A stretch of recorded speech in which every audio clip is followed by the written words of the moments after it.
Cinema ಹೋದ ವರ್ಷ release ಆಗ್ಬೇಕಾಗಿತ್ತು. ಹೌದು. ಒಂದು ವರ್ಷ ಆದ್ಮೇಲೆ ರಿಲೀಸ್ ಆಗಿದೆ. ನಿಮ್ಗೆ ಎಷ್ಟು ಖುಷಿ ಆಗ್ತಾ ಇದೆ? ಖಂಡಿತ ತುಂಬಾ ಖುಷಿ ಆಗುತ್ತೆ.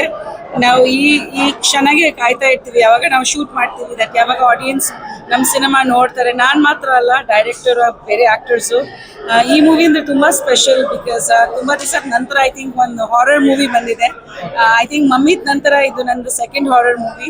ಅದು ತುಂಬಾ ಸಕ್ಸಸ್ ಆಗಿತ್ತು ಆ್ಯಂಡ್ ಇದರಲ್ಲಿ ಒಂದು ಹೊಸ ರೀತಿ ನಾನು ಕಾಣಿಸ್ಕೊತೀನಿ. ನೀವು ಮೂವಿ ನೋಡಿದ್ದೀರಾ, ನಿಮಗೆ ಗೊತ್ತಾಗುತ್ತೆ. So I am very excited and ತುಂಬಾ ಖುಷಿ ಆಗ್ತಿದೆ ದಟ್ ಎಲ್ಲರೂ ಮೂವಿನ ಇಷ್ಟಪಡ್ತಿದ್ದಾರೆ ಅಂತ ತುಂಬಾ ಖುಷಿ ಆಗ್ತಿದೆ. ಓಕೆ, ಹೇಳಿ. ಖಂಡಿತ ನೋಡಿದ್ದೀವಿ. ನೀವು ನೋಡ್ಲಿಲ್ವಾ? ಓ, ಈ ಮೂವಿನ ಇನ್ನೂ ನೋಡ್ಲಿಲ್ಲ. ಫಸ್ಟ್ ಲುಕ್ ಸ್ವಲ್ಪ ನೋಡಿದ್ರು, ಬಟ್ ಫೈನಲ್ ವರ್ಷನ್ ನೋಡ್ಲಿಲ್ಲ. ಆದಷ್ಟು ಬೇಗ ಈ ವೀಕೆಂಡ್ ತೋರಿಸ್ತೀವಿ. ನಿಮ್ಗೆಲ್ರಿಗೂ ಹೆಂಗ್ ಅನ್ಸ್ತು ಅದೇ ಹೇಳ್ಬೇಕು ನೀವು. Thank you. ನಿಮ್ಮ ಮಕ್ಕಳಿಗೆಲ್ಲ ತೋರಿಸಿದ್ರ ಮೂವಿ? ಎಲ್ಲ ಮೋಸ್ಟ್ಲಿ ಈ ಸಂಡೇ ನೋಡ್ತೀವಿ ನಾವೆಲ್ಲ. Thank you ma'am. ನೀವು ಅಲ್ಲಿ ಆಕ್ಟ್ ಮಾಡ್ಬೇಕಾದ್ರೆ ಆ ಸಂದರ್ಭದಲ್ಲಿ ಈ ತರದ ಹಾರರ್ದೆಲ್ಲ ನಿಮ್ಗೂ ರಿಯಲ್ ಆಗಿ ಅಲ್ಲ ಅನುಭವ ಯಾವ ರೀತಿ? ಎಫೆಕ್ಟ್ ಎಲ್ಲ ಕೊಟ್ಕೊಂಡು ಮಾಡೋ ಟೈಮಲ್ಲಿ ಎಫೆಕ್ಟ್ ಮೀನ್ಸ್ ನಾವು actually when we are shooting ನಾವು ಅದ್ರ ಬಗ್ಗೆ ಯೋಚನೆ ಮಾಡಲ್ಲ. ನಮ್ಮ ಶಾರ್ಟ್ ಚೆನ್ನಾಗಿ ಬರಬೇಕು, ಆ ಸೀನ್ ಚೆನ್ನಾಗಿ ಬರಬೇಕು ಅಂತ ಯೋಚನೆ ಮಾಡ್ತೀವಿ. So that's all that was in our mind. ಎಲ್ಲರೂ ತುಂಬಾ ಕಷ್ಟಪಟ್ಟಿದ್ದಾರೆ ಮೂವಿ ಮಾಡಿದಾಗ, especially Rajani, Swami. we've all like it was a team effort ಅಂತ ಹೇಳ್ಬೇಕು. ಎಸ್ಪೆಷಲಿ ನಮ್ಮ ಡೈರೆಕ್ಟರ್ ಆ್ಯಂಡ್ ಕ್ಯಾಮ್ರಾಮ್ಯಾನ್ ಪ್ರಜ್ವಲ್ ಅವರು. So I have to speak about them. ತುಂಬಾ ನೈಟ್ ಶೂಟ್ಸ್ ಇತ್ತು, movie ನೋಡಿದಾಗ ಗೊತ್ತಾಗತ್ತೆ. So we were full night ಎದ್ದು ಶೂಟ್ ಮಾಡಿದ್ವಿ and so I think final output matters and ತುಂಬ ಚೆನ್ನಾಗಿ ಒಳ್ಳೆ ಕ್ವಾಲಿಟಿ ಮೂವಿ ಆಗಿದೆ. So I am really happy about that. Shoot ಆಗಿದೆಲ್ಲ ಯಾವ ಲೊಕೇಶನ್ ಅಲ್ಲಿ ಇದೆ? ಮ್ಯಾಂಗ್ಳೂರಲ್ಲಿ, ಮೋಸ್ಟ್ಲಿ ಮ್ಯಾಂಗ್ಳೂರಲ್ಲಿ ಶೂಟ್ ಮಾಡಿ. ಉಡುಪಿ ಕಾಪುನಲ್ಲಿ. ಕರೆಕ್ಟ್. ಅಂದ್ರೆ ನೀವು ಒಂದು ವರ್ಷ ಆದ್ಮೇಲೆ ಇದು ರಿಲೀಸ್ ಮಾಡ್ತಾ ಇದ್ರಲ್ಲ, ನಮ್ಮ ನಿರ್ದೇಶಕರು ಕೇಳ್ತೀನಿ. ಹಾಗೆ ಮ್ಯಾಮ್ ಹೋಗ್ಬೇಡಿ, ನಿಮ್ದು ಕ್ವಶನ್ ಇದೆ. ಆಯ್ತು. ನಿರ್ದೇಶಕರು ಕೇಳ್ತಿರೋದು, ಒಂದು ವರ್ಷ ರಿಲೀಸ್ ಮಾಡ್ಬೇಕಿತ್ತು, ಆದ್ರೆ ಈ ಒಂದು ವರ್ಷ ಬಿಟ್ಟು ಆದ್ಮೇಲೆ ಮಾಡಿದ್ರಲ್ಲ, ಏನು ಅದು ಇನ್ನ ಪಾಲಿಶ್ ಮಾಡ್ಬೇಕಂತ ಅನ್ನೋ ಕಥೆನ ಅನ್ಕೊಂಡಿದ್ರಾ, ಇಲ್ಲ ಇನ್ನು ಏನಾದ್ರೆ ಬೆಟರ್ ಮಾಡ್ಬೇಕಂತ ಅನ್ಕೊಂಡು ಲೇಟ್ ಮಾಡಿದ್ರೆ ಯಾಕೆ ಲೇಟ್ ಆಗಿದೆ? ಸರ್, ಇದು ಡಿಲೇ ಅಲ್ಲ, ನಾವು ವರ್ಕ್ ಮಾಡೋದಕ್ಕೆ ಆ ಪ್ರೊಸೆಸ್ ತಗೊಂಡಂತ ಸಮಯ ಇದು. ಯಾಕಂತ ಹೇಳಿದ್ರೆ CG ವರ್ಕ್ ಗೆ ನೀವೇ ನೋಡಿದೀರ ಮೂವಿನ, ಇದು ಆಲ್ಮೋಸ್ಟ್ ನಾವು 8 months ತಗೊಂಡ್ವಿ. ಯಾಕಂದ್ರೆ ಇಷ್ಟು ಪರ್ಫೆಕ್ಷನ್ ಗೆ ಎಲ್ಲರೂ ಏನ್ ಮಾಡ್ತಾರೆ, ಹೊರಗಡೆ ಹೋಗಿ ಮಾಡ್ತಾರೆ. ಆದ್ರೆ ಕನ್ನಡದವರೇ, ನಮ್ಮವರೇ ಇದನ್ನ CG ವರ್ಕ್ ಮಾಡಿರೋದು, ಸಂಗಮೇಶ್ ವಾಲೆ ಅಂತ ಹೇಳಿ ಉತ್ತರ ಕರ್ನಾಟಕದವರು.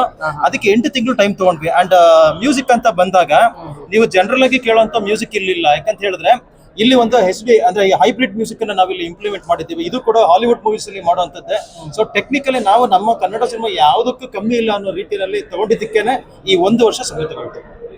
ಎಲ್ಲರೂ ಸ್ಟಾರ್ಟಿಂಗ್ ಪ್ರೀಮಿಯರ್ ಶೋ ಮಾಡ್ತಾರೆ, ಸೆಲೆಬ್ರಿಟಿ ಶೋ ಮಾಡ್ತಾರೆ, ಯಾವುದು ಮಾಡ್ತಾನೆ. ಸರ್, ನಮ್ ಸೆಲೆಬ್ರಿಟೀಸ್ ಎಲ್ಲ ಇವಾಗ ಕೂತಿದ್ರು, ಅವರೇ ನಮ್ ಸೆಲೆಬ್ರಿಟೀಸ್. ಅವ್ರು ಹೋಗಿ ಹೊರಗಡೆ ಏನ್ ಕಮೆಂಟ್ಸ್ ಹಾಕ್ತಾರೆ, ಅವ್ರ ಆಶೀರ್ವಾದ ಏನ್ ಮಾಡ್ತಾರೆ, ಇನ್ನೊಬ್ರಿಗೆ ಏನ್ ಹೇಳ್ತಾರೆ ಸರ್, ಅವ್ರ ಆಶೀರ್ವಾದನೆ ಇದು 50 ದಿನ ಆಗುತ್ತೆ, 100 ದಿನ ಆಗುತ್ತೆ ಸರ್. ಜನರ ತೀರ್ಪೆ ಜನಾರ್ದನ ತೀರ್ಪು. ಶೋ ಮಾಡ್ಬೇಕು ಅಂತ ಐಡಿಯಾ ಇದೆ ಸರ್. ಈಗ ಇವತ್ತು ಸಂಜೆ ಎಲ್ಲ ಡಿಸೈಡ್ ಮಾಡ್ತಾ ಇದ್ದೀವಿ.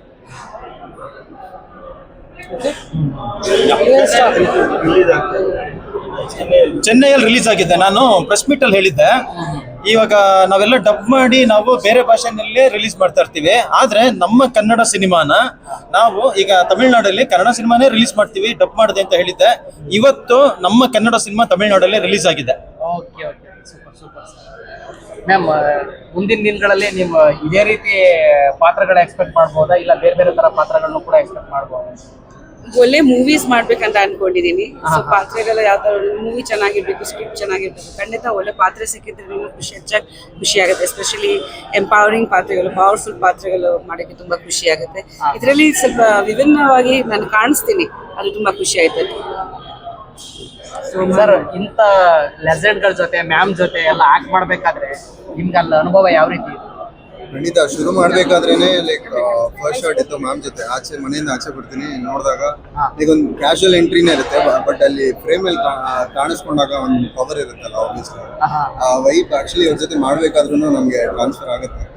ಅದೊಂದು. ಮತ್ತೆ ಮ್ಯಾಮ್ ಅಷ್ಟೇ ಅಲ್ಲ, ಇನ್ನು ಎಷ್ಟೋ ಜನ ಲೆಜೆಂಡ್ಸ್ ಜೊತೆ ಕೆಲಸ ಮಾಡಿದ್ದಾರೆ ಮೂವಿಯಲ್ಲಿ. ತುಂಬಾ ಖುಷಿ ಆಗ್ತದೆ. ಅಂಡ್ ಅಲ್ಲೂ ಥಿಯೇಟ್ರಲ್ಲಿ ಜನರ ರಿಯಾಕ್ಷನ್ಸ್ ಒಂದೊಂದು ಫ್ರೇಮಲ್ಲೂ ಮತ್ತೆ ಸ್ಪೂಕಿ ಮೂಮೆಂಟ್ಸ್ ಅಲ್ಲೆಲ್ಲ ಅವ್ರ ರಿಯಾಕ್ಷನ್ ನೋಡಿ ನನಗೆ ಆಕ್ಚುಲಿ ನಗು ಬಂತು. ನಾವು ಶೂಟ್ ಮಾಡಬೇಕಾದ್ರೆ ಇದಿಷ್ಟು ಸ್ಪೂಕಿ ಆಗಿರುತ್ತೆ, ಇಷ್ಟು ಹೆದರಿಕೆ ಆಗುತ್ತೆ, ನನಗೆ ಇಷ್ಟು ಎಫೆಕ್ಟ್ ಆಗುತ್ತೆ ಅಂತ ಅನ್ಕೊಂಡಿರ್ಲಿಲ್ಲ. ಸೊ ಅದೆಲ್ಲ ತುಂಬಾ ಇಷ್ಟ ಆಯ್ತು. ಅಂಡ್ ಸರ್ ಹೇಳಿದಾಗೆ ಕನ್ನಡದಲ್ಲಿ ಚೆನ್ನೈಯಲ್ಲಿ ರಿಲೀಸ್ ಆಗಿದೆ ಮೂವಿ. ಸೊ ಚೆನ್ನೈಯಲ್ಲೂ ಜನ ಪ್ರೋತ್ಸಾಹಿಸ್ತಾರೆ, ಎಲ್ಲರೂ ಒಂದೇ ಫಾರಿನ್ ಖಂಡಿತ ಅವ್ರನ್ನೆಲ್ಲ ಬರುತ್ತೆ ಮಿಸ್ ಮಾಡಿಡೋದು.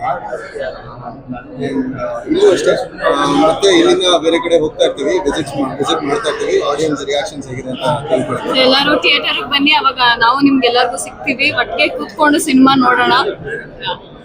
ಮ್ಯಾಮ್ Also, ನೀವಲ್ಲಿ ಪಾತ್ರ ಮಾಡ್ಬೇಕಾದ್ರೆ ಆಕ್ಟ್ ಮಾಡ್ಬಿಟ್ಟು ಹೋಗಿ ಮನೇಲಿ ಇದ್ದಾಗ ಅಲ್ಲಿನ ಅನುಭವ ಯಾವ ತರ ಇರ್ತೈತೆ ನಿಮ್ಗೆ? ಅದೇ ಇವ್ರು ಹೇಳ್ದಂಗೆ ನಾವು ಸಿನಿಮಾ ಶೂಟಿಂಗ್ ಮಾಡ್ಬೇಕಾದ್ರೆ ನಮ್ಗೆ ಈ ತರ ಭಯ ಆಗೋ ಸೀನ್ ಆಗ್ಲಿ ಅವೆಲ್ಲ ಏನು ಅನ್ನಿಸ್ಲಿಲ್ಲ. ಎಲ್ಲಾರು ತುಂಬಾ ಚೆನ್ನಾಗಿ ಕೆಲಸ ಮಾಡಿದ್ವಿ, ಅಲ್ಲೇನು ಭಯ ಆಗ್ಲಿಲ್ಲ. ಬಟ್ ಇಲ್ಲಿ after the movie is complete, like ಆ ಬ್ಯಾಕ್ ಗ್ರೌಂಡ್ ಸ್ಕೋರ್ ಇರ್ಬೋದು, ಮ್ಯೂಸಿಕ್ ಎಲ್ಲ ನೋಡಿದ್ಮೇಲೆ ನಮಗ್ ಭಯ ಆಗ್ತಿದೆ. ಮನೇಲಿ ಏನ್ ಭಯ ಆಗಿಲ್ಲ, ಥಿಯೇಟರ್ ಅಲ್ಲೇ ಭಯ ಆಗ್ತಾ ಇದೆ. ಓಕೆ ನೋಡಿ, ಈ ಕೂದಲು ನೋಡಿ, ಇಲ್ಲಿ ನೋಡ್ಬಿಟ್ರೆ ಭಯ ಆಗುತ್ತೆ. ನೀವು ರಿಯಲ್ ಲೈಫ್ ಅಲ್ಲಿ ಈ ತರ ಕೂದಲುಗಳ ನೋಡ್ಬಿಟ್ರೆ ಈ ತರ ನೋಡಿದಾಗ ಭಯ ಆಗುತ್ತಾ ನಿಮ್ಗೆ? ರಿಯಲ್ ಲೈಫ್ ಅಲ್ಲಿ ಭಯ ಆಗುತ್ತೆ. ಇವ್ರು ಆಕ್ಚುಲಿ ಸೆಟ್ ಬಂದಾಗ ಇವ್ರು ಏನಕ್ಕಪ್ಪ ಅಂತ, ಬಟ್ ಸಿನಿಮಾ ಅಲ್ಲಿ ಒಳ್ಳೆ ಕ್ಯಾರೆಕ್ಟರ್ ಮಾಡಿದ್ದಾರೆ. ಇವ್ರನ್ನ ಮಿಸ್ ಮಾಡ್ಕೋಬೇಡಿ.